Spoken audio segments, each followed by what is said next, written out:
देखिए, असदुद्दीन ओवैसी को सियासी समीकरण के पेश नज़र भले ही मुस्लिम वोट न करे, जब हमें बीजेपी को हराना है तो इसलिए हम जो है सेकुलर जमात को चुने। फिर ये भी है कि साहब वो तो 25 सीटों पे सिर्फ लड़ रही है, सरकार तो अल्टीमेटली बनेगी इंडिया अलायंस की, तो ऐसा करो कि इन्हीं को, तो ये सियासी समीकरण है। इसकी वजह से भले ही मुसलमान वोट करता है इंडिया गठबंधन को या सेकुलर पर, लेकिन असदुद्दीन ओवैसी को वोट न देने का मतलब ये कभी नहीं है कि उससे नाराज हैं।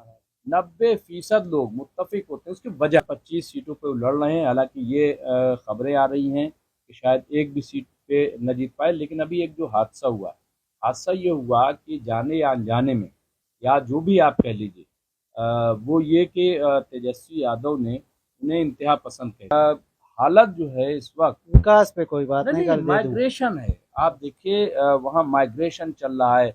आज भी बिहार के लोग तमाम पलायन जो है वो जाते हैं, काम करते हैं। हाँ, तो इसके अलावा जो सड़कें और रोड जिसको विकास बाबू जिसकी वजह से अब सब नतीजे आ रहे हैं, पुल टूटे जा पुल रहे हैं, टूटे जा रहे सड़कें हैं, कई टूटी जा रही बहुत। हैं। खुद जेडीयू के लोग, क्योंकि उनको ये पता चल चुका है कि इस बार बीजेपी नीतीश कुमार को सीएम नहीं बनाएगी, तो अब ऐसे में जाहिर सी बात है कि वो एक भगदड़ सी मची हुई है। उनके वोटर जो है बीजेपी पे विश्वास नहीं कर पा रहे हैं जो जेडीयू के हैं, क्योंकि जेडीयू बहरहाल जैसी भी है लेकिन एक सेकुलर जमात के तौर पे उसे देखा जाता रहा है, भले ही वो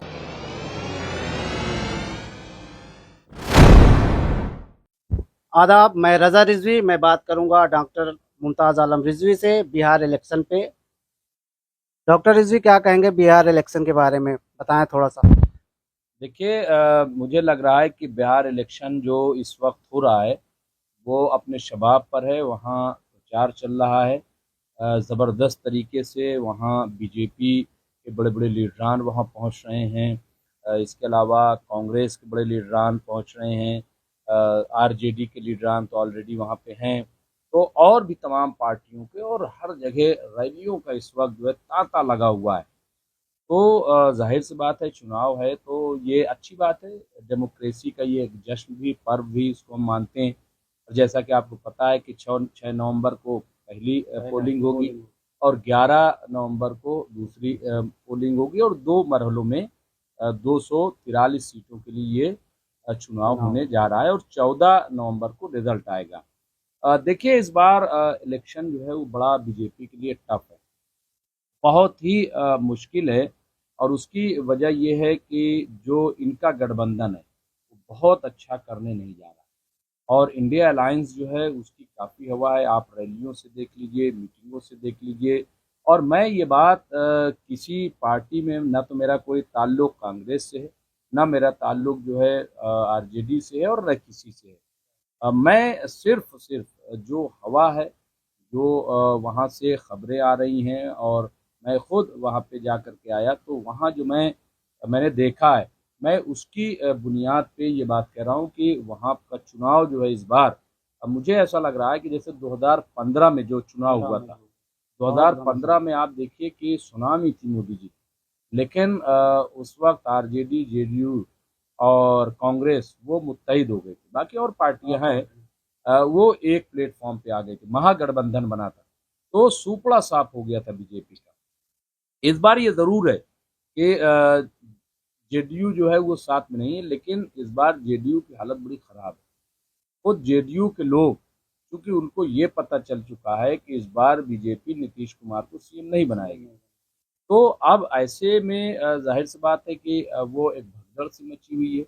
उनके वोटर जो है बीजेपी पे विश्वास नहीं कर पा रहे हैं जो जेडीयू के हैं, क्योंकि जेडीयू बहरहाल जैसी भी है लेकिन एक सेकुलर जमात के तौर पे उसे देखा जाता रहा है। भले ही वो कांग्रेस के साथ, वो बीजेपी के साथ अलायंस रहा हो, तो अलायंस तो कांग्रेस के साथ भी रहा, अलायंस तो आरजेडी के साथ भी इन्होंने भाई 15 में चुनाव ही लड़े थे साथ में, तो वो सब कोई मसला नहीं। तो इसलिए मुझे ऐसा लग रहा है कि जो सेकुलर जहन के हैं वो शायद नीतीश कुमार की बजाय इस बार इंडिया अलायंस में चले जाएं, तो वही समीकरण मुझे बनता हुआ दिखाई दे रहा है जो पहले बना था। तो इसलिए आप देखिए कि बड़े बड़े, अच्छा फिर जितने वायदे किए, जितनी बार पीएम गए, कितने करोड़ दे दूं, ये दे दूं, वो दे दूं, लेकिन हालत जो है इस वक्त, विकास पे कोई बात नहीं, नहीं कर दे दूं। माइग्रेशन है। आप देखिए वहाँ माइग्रेशन चल रहा है।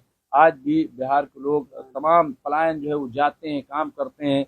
हाँ, तो इसके अलावा जो सड़कें और रोड जिसको विकास बाबू जिसकी वजह से अब सब नतीजे आ रहे हैं, पुल टूटे जा पुल रहे हैं, टूटे जा रहे सड़कें हैं, कई टूटी जा बहुत रही हैं। सारी वीडियो तो आ रही है। तो ये सारे मसले, फिर हर बार सैलाब आ जाता है, हर बार बाढ़ आ जाता है, कोई उसका इंतजाम नहीं है। ये बहुत बड़ी तमाम प्रॉब्लम। ऐसे इश्यूज हैं कि जिसकी बुनियाद पे एक तो ये कि एंटी इनकम्बेंसी है, दूसरा ये कि विकास बाबू की पोल भी जो है इस बार मुझे खुलती हुई दिखाई दे रही। तो इसलिए इस बार अच्छा, फिर जो तेजस्वी यादव हैं उनको फ्री हैंड दिया है कांग्रेस ने। भाई खुल्लम खुल्ला चेहरा है सीएम के, और उन्होंने कहा मुझे सीएम बनाओ और हम हर घर से एक नौकरी देंगे। अब आप सोचिए, हर घर से एक नौकरी। हाँ, जैसे ही बहुत बड़ी बात है ये, आप समझ, 500 रुपये में सिलेंडर। ये तमाम ऐसी चीजें हैं कि जिसकी वजह से मुझे ऐसा लग रहा है कि इस बार बिहार के लोग वो, और बिहार की जनता को चाहिए कि जनता को क्या चाहिए, रोजगार चाहिए और ये नौकरी चाहिए। नहीं बस मैं वही बोलता हूँ। बिल्कुल बिल्कुल मेन चीज रोजगार है। ठीक है, बेरोजगारी से लोग जो है वो त्रस्त हैं। तो इस वजह से मुझे ऐसा लग रहा है कि इस बार रोजगार पे फोकस किया जाएगा, रोजगार लोगों को मिलेगा, और इसी बुनियाद पे वहाँ पे इस बार चुनाव होगा, ऐसा मुझे दिखाई दे रहा है। अच्छा रिजवी साहब, वो ओवैसी साहब के बारे में क्या बताएंगे आप? देखिए ओवैसी ऑल इंडिया मजलिस इत्तेहादुल मुस्लिमीन के वो सदर हैं और मेंबर पार्लियामेंट हैं, मुस्लिम मसाइल पर बोलते हैं।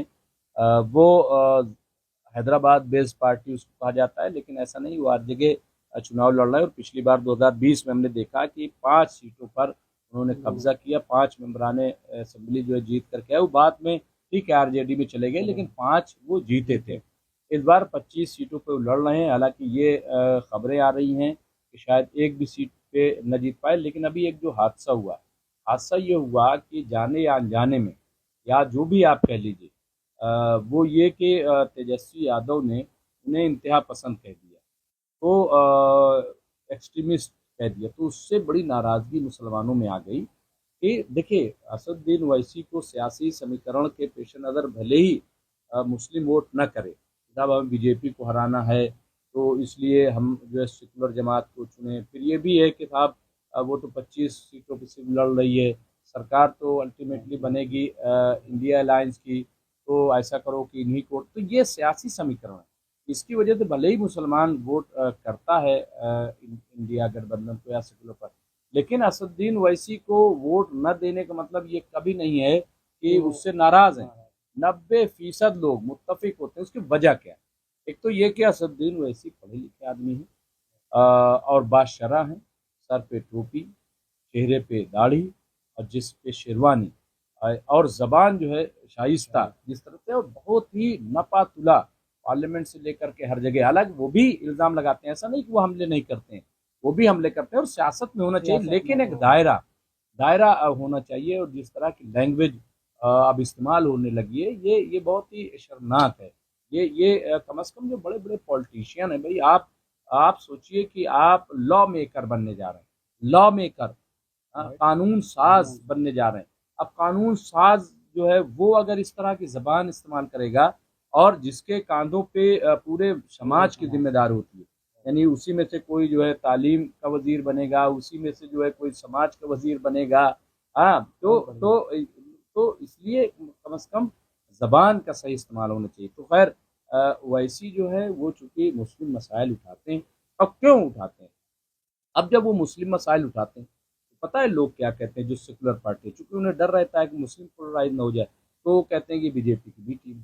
मैं इसको ये तो बिल्कुल, ज्यादातर कहा जाता देखिए है। ऐसा है, ये तमाम चीजें एक दूसरे पे इल्जाम लगाना है कि बीजेपी की बी टीम है, उनके आने से ये हो जाएगा। भाई मध्य प्रदेश में क्यों हार गई कांग्रेस? वहां तो चुनाव नहीं लड़े थे। हाँ, और दूसरी जगहों पे क्यों हार जाती, वहां तो चुनाव नहीं लड़ती है। तो ये सारी चीजें, और सियासत में बी टीम सी टीम क्या होता है। हाँ, अब अभी आप देखिए उत्तर प्रदेश में ये विजय, अभी मायावती समझ रहे थे खत्म हो गए, तो अखिलेश को खुला मैदान मिल गया, साहब मुस्लिम वोट और तमाम सब कहाँ जाएगा, और जो परेशान है वो हमारे पास आएगा। अब बड़ा खुश थे। अब जैसे ही 9 अक्टूबर को बहन जी ने एक रैली की, धमाका कर दिया वहाँ पे, लाखों लाख लोग वहाँ पे जमा हो गए। अब वो कह रहे हैं साहब ये तो बीजेपी की भी टीम हो गई। भाई कैसे हो गई? जिस पार्टी से भाई मायावती 4 बार मुख्यमंत्री ने, अखिलेश यादव तो एक ही बार अभी मुख्यमंत्री बने हैं, और वो भी क्या किया? अगर आप देखिए 2012 से 2017 600 दंगे अखिलेश यादव की सरकार में। हाँ, और हम जानते हैं, हमने रिपोर्टिंग की, हमें पता है एक एक बात। हाँ? और स्लाटर हाउस को जो मसला बीजेपी जब आई उठा, तो सवाल ये है कि आपने पैसा लेकर के और वो सब लेकर के स्लाटर हाउस को आप चलवाए। अगर आप उसको रेगुलाइज कर देते, लाइसेंस दे देते और बनवा देते बेहतर तरीके से, तो क्यों बंद होते? नहीं बंद होते। तो ये तमाम ऐसी चीजें हैं। दंगे में जो दंगाई थे उनको सजा तक आप नहीं दिलवा सके। 2013 में दंगा हुआ, 17 तक आपकी सरकार थी। हाँ, तो इस तरह के बहुत सारे इश्यूज हैं। अब बहन मायावती, और आप देखिए कि अभी महज 2 हफ्ते में बहन जी ने 4-5 बड़ी मीटिंगें की हैं, जिनमें से माइनॉरिटी की भी मीटिंग की है, पसमानदा की भी लीडरान की मीटिंग की है। तो बहुत तेजी से वो काम कर रहे हैं। अब ये घबराहट है, हाँ, वो बी टीम है, बी टीम कैसे होगी भाई? ये तो चुनाव है, चुनाव में सब आएंगे। तो मुझे लग रहा है कि ये चुनाव जो है वो बहुत बड़ा चुनाव होने जा रहा है, बहुत अहम जी, बहुत बहुत शुक्रिया रिजवी साहब। और एक नाजरीन, बहुत बहुत शुक्रिया आपका। फिर एक नए मुद्दे के साथ फिर हाजिर होंगे, तब तक के लिए चुनाव। एक बात और मैं कहना चाहता हूँ ओवैसी के सिलसिले में, खास तौर से कि 25 सीटों पे वो लड़ रहे हैं। देखिए हवा क्या है नहीं है, लेकिन वो मैं बताना भूल गया था कि अ, अगर 10 सीटें, मान लीजिए 5 सीटें उस बार इस बार इस तरह से ऐसे है, मान लीजिए एक बात हम कह रहे हैं कि जीतती है, तो जाहिर सी बात है कि ओवैसी किसका सपोर्ट करेंगे? वो इंडिया अलायंस का ही सपोर्ट करेंगे, और किसी का करेंगे नहीं। तो इसलिए मुझे ऐसा लग रहा है कि तेजस्वी यादव हों या और कोई हो, वो बहुत ही सुलझी हुई बात करें, ताकि जब सरकार बनाना हो तो किसी तरह का कोई मसला ना हो। बाकी ये है कि ठीक है, कोई कह रहा है एक भी सीट नहीं मिलेगी। हाँ, और एक एक जगह और वहाँ पे बड़ा ज़बरदस्त है, वो बक्सर सीट में बीएसपी और एमआईएम, उनका गठजोड़ हुआ। तो अगर वो एक्सपेरिमेंट कामयाब होता है तो वो यूपी में लागू हो सकता है, ये आप समझ। तो वो बक्सर पर भी सबकी नज़र है, हालांकि बहुत सारे उसको नज़रअंदाज कर रहे हैं, लेकिन मैं नज़रअंदाज नहीं कर रहा हूँ, क्योंकि एमआईएम और बीएसपी का ये जो अलायंस हुआ है वहाँ पे, बीएसपी के उम्मीदवार को एमआईएम ने हिमायत की है। ये बहुत बड़ा मैसेज होगा, आपको मैं बता रहा हूँ, यूपी के लिए। वो तो यूपी वाले को चाहिए कि उस पर नज़र रखे, और मैं तो पूरी नज़र रखूंगा, और बहुत बड़ा खेल हो जाएगा अगर वहाँ से बीएसपी का उम्मीदवार जीत गया। तो ये वहाँ के सियासी समीकरण है, लेकिन इस बार मुझे ऐसा लग रहा है कि जो कामयाबी मिलेगी वो बीएसपी, वो आरजेडी और इंडिया अलायंस को ही वहाँ पे कामयाबी मिलती दिखाई दे रही है। और उसकी बहुत सारी वजूहत हैं। इनकम्बेंसी भी है, जेडीयू का कमज़ोर होना भी है, फिर उसमें वक्फ कानून भी है, फिर उसमें और बहुत सारी चीज़ें हैं। तो कुल मिला करके इस बार ऐसा लग रहा है कि हवा बीजेपी की। रिजवी साहब, बहुत बहुत शुक्रिया। बिहार इलेक्शन पे आपने बहुत तफसील से सारी बातें बताई हैं। ये थे डॉक्टर मुमताज़ आलम रिजवी। फिर हम मिलेंगे नए मुद्दे के साथ। दीजिए इजाज़त।